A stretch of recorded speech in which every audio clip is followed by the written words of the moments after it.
The nighttime rain poured down like it was venting its fury, dragging the early winter chill into the quiet suburban neighborhood on the outskirts of Portland. Under the dim streetlight, a young woman stood silently next to a worn-out bus stop. A small backpack hung loosely over her shoulder, and her thin jacket clung to her body, drenched by the rain. She did not move, but her eyes scanned her surroundings constantly, as if waiting for someone or hiding from someone. Her name was Sophia. Her white shoes were now dirty, her dark brown hair stuck to her cheeks, and her beautiful face looked pale from the cold. But despite her soaked appearance, her eyes remained sharp and unyielding, as if warning anyone who got too close to keep their distance. A little way down the street, Caleb, a man wearing a city sanitation uniform, was walking home from his night shift. He was 37 years old and lived 2 blocks away with his 6-year-old daughter. No one liked to stop in the rain, but seeing a girl standing alone in that storm made it impossible for him to walk by. He stopped under the faded light, kept a safe distance, and said, "It is pretty late to be standing out here alone. Are you not afraid?" Sophia turned sharply, visibly tense. "I do not need you to worry about me," she replied, her voice trembling but determined. Caleb did not step closer. He just stood there as the rain soaked his shoulders and calmly said, "I am not worried. I just thought maybe you need a dry place, some warm water, and one without strangers hiding knives in their hands." She stayed silent, her eyelashes lowering as her hand gripped the strap of her backpack. After a long pause, she quietly said, "I got robbed, lost my phone, my wallet, and all my money. I do not want to call anyone. I just want to sit somewhere until morning." Caleb heard the weariness and desperation in her voice. His mind told him to walk away. He had a daughter waiting at home and could not afford to take risks. But something about her, the proud yet trembling way she stood, made him stay. "My house is just a few blocks away. It is not big, but it is warm and safe. If you want, you can rest on the couch for the night." Sophia hesitated, her eyes scanning his face. Then she slightly bowed her head and let her shoulders sink a bit. "Just one night," she said, almost whispering. They walked in silence. Caleb kept a respectful distance, but never let her out of his sight. When they reached a small, weathered gray wooden house, he unlocked the door, pushed it open gently, and invited her in. The inside was simple but clean. Children's comic books lined a shelf, and a light purple backpack sat neatly by the entrance. "You can leave your shoes here," Caleb said, pointing to the mat. "The couch is yours tonight. There are extra blankets in the closet. I will go get one." Sophia said nothing, just nodded slightly and wiped her face with her sleeve. She stayed standing like someone not used to kindness who asked for nothing in return. Caleb walked quickly into the small back room, where he kept his wallet and keys locked away, not because he did not trust her, but because old habits die hard. When he returned, he handed her a towel, a clean fleece sweater, and a neatly folded blanket. "The bathroom is on the right," he said. "The hot water takes a little while to come on, but it is better than the rain outside." Sophia took the items and looked at him for the first time with a hint of confusion. "Why are you doing this?" Caleb looked away, his voice softer now. "Because I can see you need help. And I hope that if one day my daughter is in trouble, someone will do the same for her." Sophia froze slightly at the word daughter, but said nothing. When she went into the bathroom, Caleb placed a warm glass of water and a small handwritten note on the table next to the couch.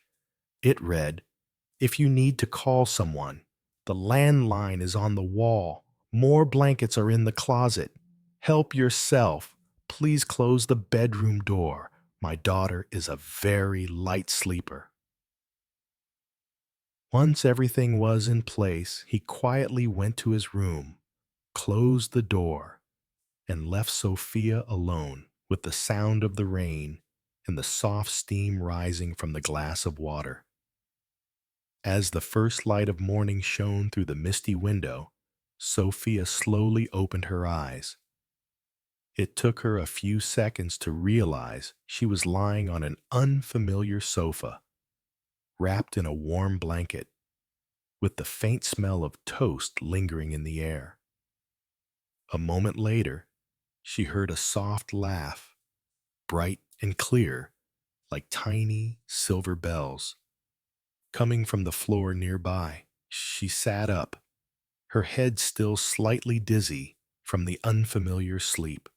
On a small rug in the middle of the room, a little girl was sitting cross-legged, playing with colorful Lego blocks. Her hair was softly curled, her cheeks were round, and her large, bright eyes were focused intently on the structure she was building. She looked about 6 years old, wearing blue pajamas decorated with bears. Sophia spoke gently. "Good morning."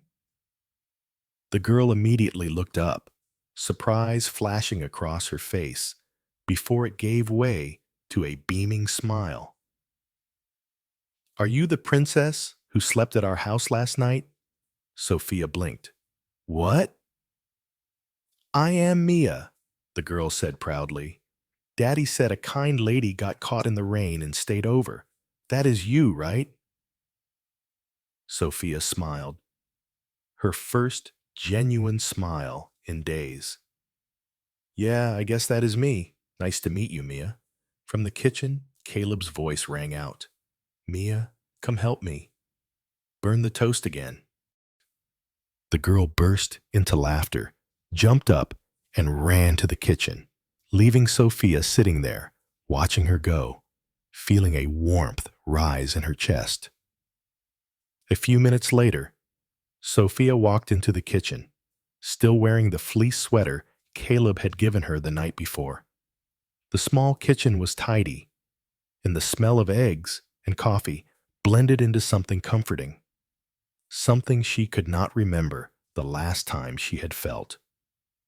Caleb stood by the stove, one hand holding a pan, the other stirring eggs in a bowl.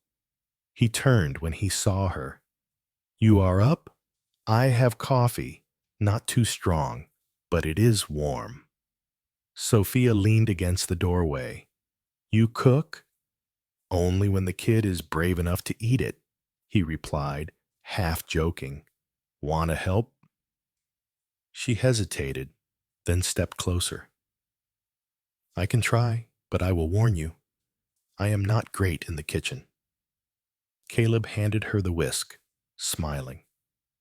"That is okay. I am not great either. In this house, burned toast is kind of a daily thing." Mia climbed onto a tall chair, happily spreading butter on slices of toast. Sophia tried stirring the eggs, but less than 2 minutes later, the bowl in her hand tilted and some raw egg spilled onto the counter. "Oh no!" she exclaimed, scrambling to find a towel. Mia quickly handed her a roll of paper towels.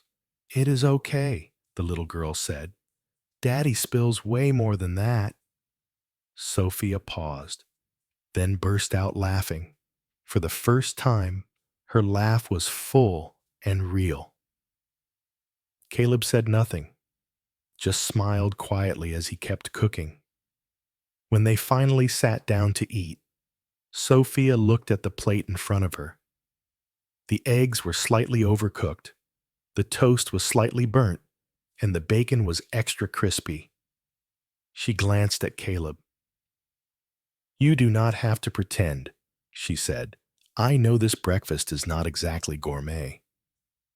Caleb took a bite, swallowed, and replied calmly, "It does not have to be great. It just has to be real. You cooked, I eat." Mia tilted her head and winked. "Daddy always eats what I make, even if it is all burned." Sophia laughed again, and this time it was effortless. She could not remember the last time she had felt this light. After the meal, she offered to do the dishes, but Caleb shook his head. "Just relax. You are a guest." Mia grabbed Sophia's hand and pulled her into the living room to show her the unfinished Lego castle. While Sophia knelt beside her, she glanced back toward the kitchen and saw Caleb pulling a fresh plate of eggs out of the oven. The real breakfast, the one meant for Mia. She said nothing. But inside her, something quietly shifted. Sophia did not leave the next morning. She did not give a reason, and Caleb did not ask. They both understood that sometimes people stay not because they have a place to be, but because they have nowhere else to go. On Tuesday, when Caleb came home from his night shift, he found Sophia in the kitchen, awkwardly trying to figure out how to use the coffee maker. On the table was a slice of toast with burnt edges and a pot of boiling water that had overflowed onto the stovetop. Mia sat at the dining table, happily scribbling with crayons. "Are you trying to poison me with coffee?" Caleb joked as he dropped his bag. Sophia turned around, flustered. "I was trying to give back. I mean, for your kindness." Caleb just chuckled, not bothered. He was used to it. People who have been hurt often think they have to repay every gesture right away, like they are proving they are not a burden. That afternoon, while walking through the neighborhood grocery store, Caleb asked, "If you are planning to stay in the city for a while, I could suggest a part-time job." Sophia froze for a moment.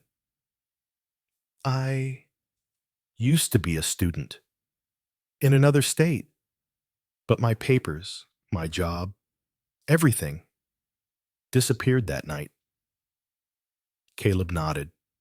"I do not need to know the whole story, but if you want to try working at the laundromat down the block, the owner is an old friend of mine."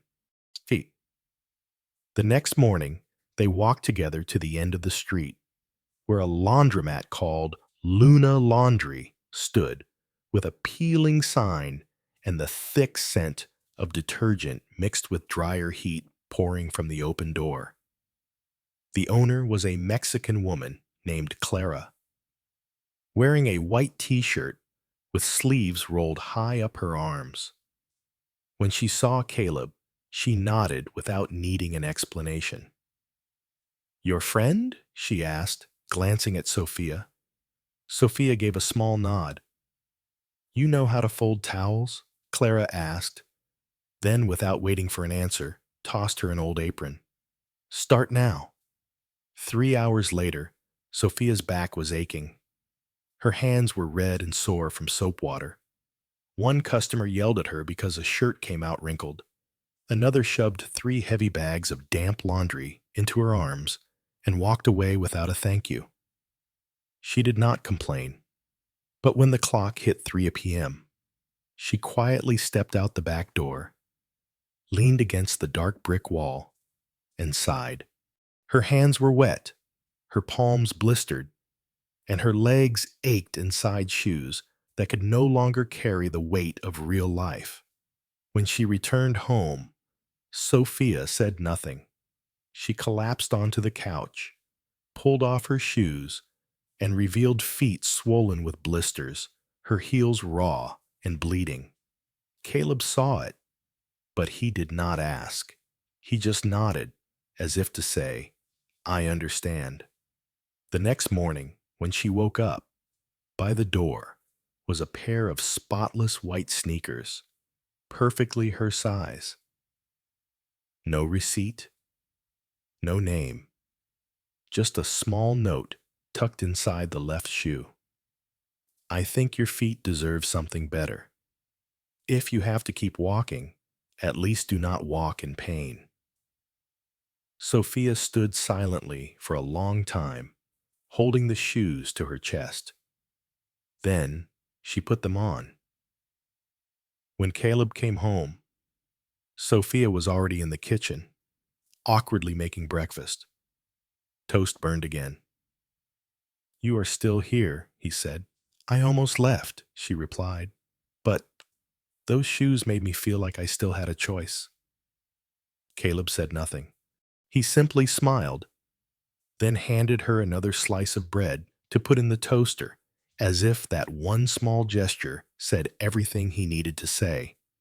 One afternoon, Sophia was standing behind the laundromat counter, folding bed sheets just as Clara had shown her.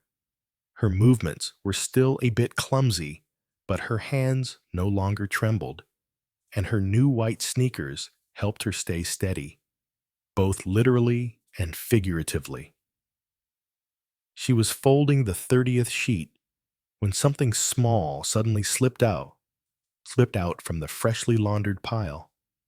A delicate, shimmering chain fell onto the table, a fine white gold necklace with a sparkling blue sapphire in the center.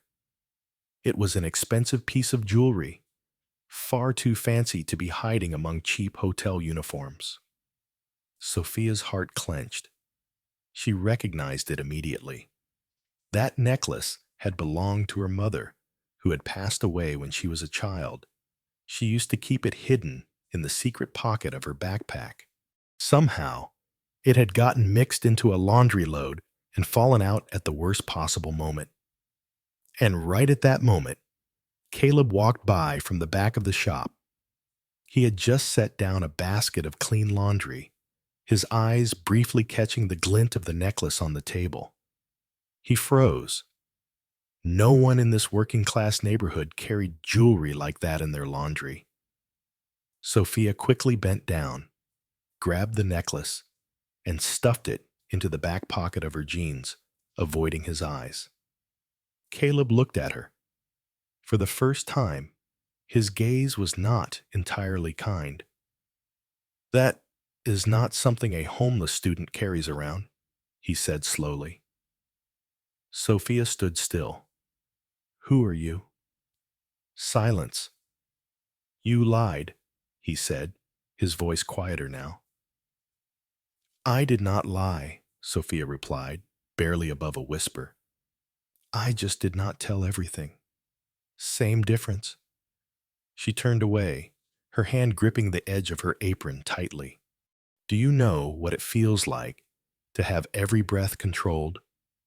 To be told how to live, who to love, who to become, just because they have the power? Caleb did not answer right away. He looked at her for a long time, then quietly said, I do not know what it is like to be controlled, but I do know what it feels like to be lied to. Neither of them said anything after that. Only the steady hum of the dryer and the thick scent of fabric softener filled the air that was now growing colder. At that moment, the shop door swung open. A stranger walked in. Leather jacket, baseball cap, phone in hand. His eyes scanned the shop, then stopped as soon as he saw Sophia. There you are, he muttered, raising his phone. Missing princess, 5 days gone, right? The camera clicked rapidly. Sophia flinched, stepping back, panic tightening in her chest. Your father's offering 6 figures to find you. You know that? Caleb stepped forward. Get out of my shop. Now. I'm just doing my job, the man shrugged, snapping another photo. Sophia turned to run, but Caleb grabbed her arm. Back door, go. Without hesitation, they burst through the rear exit and ran down the narrow alley into the quiet side street. Sophia was gasping for breath. her palms damp with cold sweat. She could not see anything, just the sound of her heartbeat pounding like war drums. Minutes later, they burst into the house. Caleb slammed the door shut and leaned against it, breathing hard. Neither of them said a word, only the loud thump of their hearts echoing in their chests. "What about Mia?" Sophia panted. "She is at school. I will go pick her up." Less than an hour later, Caleb returned, carrying a drowsy Mia in his arms, a small bag of her things slung over his shoulder. He said nothing, just glanced at Sophia, then walked next door to the home of Mrs. Ramirez, an elderly Cuban woman who lived alone but treated Caleb and Mia like family. "She will be safe here, but," Caleb said to Sophia as they left. "I trust that woman with my life." Then they got in the car. Caleb never looked back. Sophia sat silently, her hand pressed tightly to her jacket pocket, where the necklace still lay, an unspoken reminder no one had asked for, but impossible to forget. The car stopped at the end of the street, a short distance from the house. Caleb did not want to draw attention. He turned off the engine and sat still, eyes scanning the familiar neighborhood. And then he saw it. A sleek black luxury car was parked in front of his house. The headlights were off, but their glossy surface still reflected the glow of the street lamps. Two men in black suits stood on the porch, like statues carved from authority. The front door was slightly ajar. Caleb slowly turned to look at Sophia. She had seen it too. "You do not have to get out," he said quietly, his hand still resting on the steering wheel. Sophia shook her head. "If someone has come this far, I need to face it." They stepped out. Cold wind slipped through the seams of their coats. She walked beside him, but her gaze was no longer on Caleb. It was fixed on the man stepping out through the doorway. He was tall, with a composed posture, silver hair carefully combed, and eyes sharp with authority. Caleb did not need an introduction. He knew instantly who he was. Winston Alcott, Sophia's father. His voice came out calm and emotionless. "Sophia, get in the car." Sophia stood still, not a step forward, but it was Caleb who answered. "You are her father?" "Yes." "And you are the man who's been hiding my daughter?" "No," Caleb replied steadily. "I am just the guy who gave her a place to sit when she had nowhere else to go." Winston took a step closer, his eyes scanning the small house, eyebrows tightening as if silently judging everything around him. "She does not belong here," he said. "This kind of life, it is beneath her." "The right to choose belongs to her," Caleb said, his voice lowering. "She is an Alcott. She has a place in society. You cannot give her anything." Caleb was quiet for a moment. Then he said, "I have nothing but a roof, a child, and one rule: never leave someone alone in the rain." Sophia stepped between the two men. She raised her face, though her voice was gentle.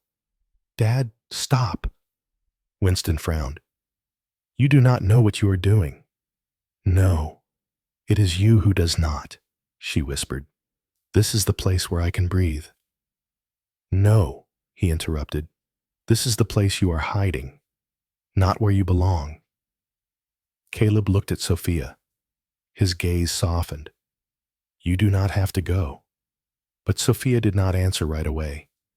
She looked at the waiting black car, at the street lamp's reflection, glistening on the wet pavement.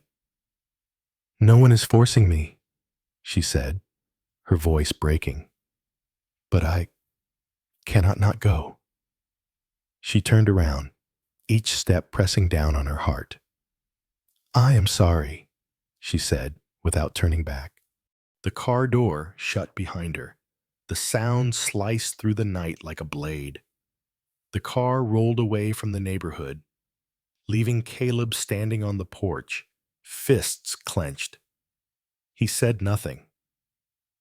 He just quietly turned off the porch light and stepped inside, leaving behind a house that was already small and now felt even emptier.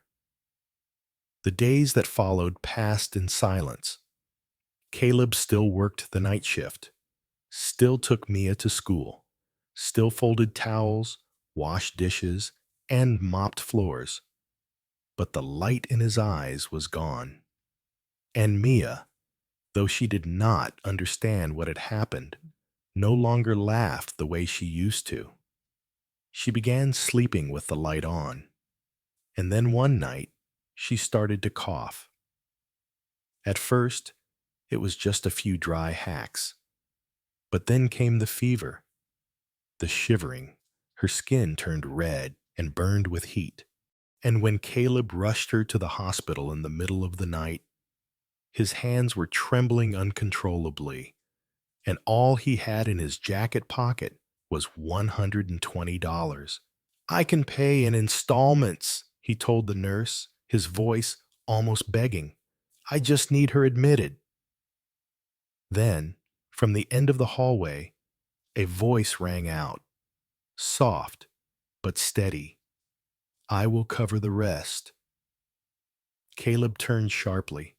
Sophia stood there, her hair damp from the rain, coat in hand, eyes no longer clouded but calm. She did not wait for a reaction. She walked straight to the desk and handed over her card. "Put everything under my name. The consultation, medication, room, all of it." The nurse nodded and got to work. Caleb stood frozen, unable to speak. An hour later, Mia lay in a hospital bed, burning with fever, but under close watch by the doctors. Caleb sat beside her, his hands covering his face, breathing heavily. When he finally looked up, Sophia was sitting next to him. "You did not have to do that," he said quietly. "But I wanted to," she replied, her eyes fixed on the sleeping child. "You left. Not because I did not care." Caleb turned toward her. Their eyes met, and in that moment, every wall between them fell away. "I have nothing to offer you, Sophia. You have something my entire world never did," she whispered. "The truth." Winston Alcott's penthouse apartment sat at the very top of a glass tower in the heart of downtown Seattle. Everything about the space radiated success, from the gleaming marble floors to the floor-to-ceiling windows overlooking a skyline twinkling with city lights. But Sophia did not come for the lights. She entered with her hair neatly tied back, footsteps light on the polished stone, and eyes that no longer avoided the truth like they once did. Winston sat at the long glass dining table, flipping through a financial newspaper, coffee still steaming beside him. He did not look up when she walked in. "I figured you would come back once things calmed down," he said, his tone as even as if he were reading out a quarterly earnings report. "I did not come back," Sophia replied. "I came to speak." Winston folded the newspaper and set it aside like he was preparing for a boardroom negotiation. "You are refusing reality. A man who works 3 jobs just to keep the lights on cannot give you a stable life." "Stability does not come from a wallet, Dad," Sophia said, stepping closer. "It comes from kindness, and Caleb gave me that when the entire world turned its back." Winston narrowed his eyes. "You are choosing him? Giving up your family, your future, the Alcott name? just to live in a tiny house in the suburbs? Yes, she said, voice unwavering, because for the first time in my life, I get to be myself there. He is nothing, Winston snapped. A street cleaner. No, she said softly. He is a father. A man who means what he says, who does not promise the world, but keeps every small word he gives. Winston stood suddenly, his voice dropping. You will get tired of it. Early mornings, bills, a life of scraping by, that is not your life. That is punishment. Sophia looked up, her gaze brighter than anything else in the glass-filled room. No, Dad, that is freedom. It is being real. It is living without being chained to reputation or a $40,000 wristwatch. Winston was silent. After a moment, he turned away and poured himself a glass of whiskey, his hand trembling slightly even as his voice stayed firm. I am not a bad man, Sophia. I know, she said gently. You just forgot how to be human. Winston turned back, glass in hand, his eyes clouded with bottled-up emotion. What does he have that I do not? Sophia looked at him. He has a daughter who loves him for who he is. Not because his last name is printed in the papers. Winston's grip tightened around the glass, but he said nothing. I am going back to him, she continued, but not to run away, to move forward. For the first time, I am living for something I chose, not something you assigned me. She turned and walked steadily toward the door. But just before it closed behind her, Winston's voice called out, softer now, more tired. Tell him he is a lucky man. Sophia paused, then turned just slightly. No, Dad, I am the lucky one. And then she walked out, without looking back, without regret. The knock came just as dawn brushed a faint pink across the sky above Portland. In the kitchen, Caleb was making breakfast like he did every morning. He poured pancake batter into the pan, hands moving steadily, shaping little dinosaurs, Mia's favorite. Wiping his hands on the towel at his side, he stepped out to open the door, vaguely assuming it was Mrs. Ramirez or the early mailman. But it was not. Sophia stood there, coat draped over her arm, hair loose and natural, and a soft smile on her lips, as if she was finally breathing again after holding it in for far too long. In her hand was a brown paper bag. For Mia, she said quietly, blueberry muffins, real ones, no mix. Caleb looked at her, unable to hide his surprise. I am not here to ask for another night, Sophia continued, her voice steady. I am here to stay, if you still want me to. Caleb said nothing. His eyes no longer held suspicion, only the caution of a man who had lost too much in his life. But this time, he looked into her eyes and saw no shadows of anyone else, only her. This house is small, he said slowly. There is no spare room, no central air, no dishwasher. I used to have all those things, she smiled, but I never had a kitchen where someone made dinosaur pancakes for their kid. I never had a home that, when I stepped into it, felt like it loved me back. He said nothing, but his shoulders relaxed and his eyes softened. We do not have much, he said, a final warning. I used to have everything, she repeated, her voice lighter now. Except for one thing, a family. The soft shuffle of little feet on the floor made them both turn. Mia stood in the doorway, hair a mess, holding her teddy bear, her eyes still drowsy. "Miss Sophia?" the girl asked softly. Sophia knelt, arms open. "Good morning, sunshine. I brought you muffins." Mia ran forward and wrapped her arms tightly around her neck. "Are you staying forever?" Sophia looked up at Caleb. He gave a quiet nod. She smiled, tears shimmering in her eyes. "Yeah, forever sounds pretty nice." 2 months later, on a cool Saturday morning, the park was more crowded than usual. The smell of fresh baked goods, coffee, and laughter swirled through the breeze. Caleb's old truck had been repainted, a little awning added, and a new sign hung proudly overhead. Caleb's Corner, weekend breakfast and joy. Sophia stood behind the griddle, her hair tied neatly, her apron dusted with flour.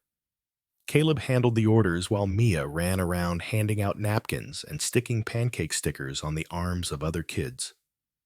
There was no long line of customers, but everyone left smiling. Not because of the food, but because of something warm and hard to name, like a little mobile home. Caleb glanced over at Sophia. She flipped a pancake and threw him a quick smile. He returned it with a look full of quiet gratitude. They did not need to say it out loud. They both understood. You do not need a palace to feel like you matter. You do not need gold or silver to build a home. And you do not need a perfect past. Just someone kind enough to love you the right way. The sun was fully up now. The last napkins were handed out, the stove cooling, the crowd thinning. Caleb snapped the lid shut on the coffee container, dusted the flour from his hands, and looked over at Sophia, who at that moment was kneeling to tie Mia's shoelaces. She looked up and met his gaze. It was the look of someone who once thought they would live forever in solitude and duty, and now had found a place where they were understood without needing to explain. Sophia walked over and used the towel in his hand to wipe a smudge of ink off his cheek, laughing softly, scolding him gently. "You always forget to wash your hands before touching your face." Caleb just shrugged. "I always forget, but you always remember." Mia whispered something to her teddy bear, then shouted, "Let's make heart-shaped pancakes tonight." The two of them burst into laughter. Sophia turned to Caleb, her voice low but certain. "I know life will still be hard sometimes. Money, pressure, exhaustion.